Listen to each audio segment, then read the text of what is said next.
ఎదగాలని, తరిమే వాళ్ళని హితులుగా తలచి ముందుకెళ్ళాలని.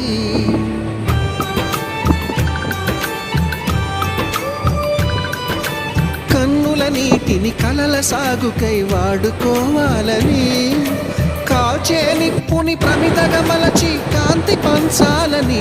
గుండెతో ధైర్యం చెప్పెను, చూపుతో మార్గం చెప్పెను, అడుగుతో గమ్యం చెప్పెను. నేనున్నానని, నేనున్నానని, నీకేం కాదని, నిన్నటి రాతని మార్చేస్తానని.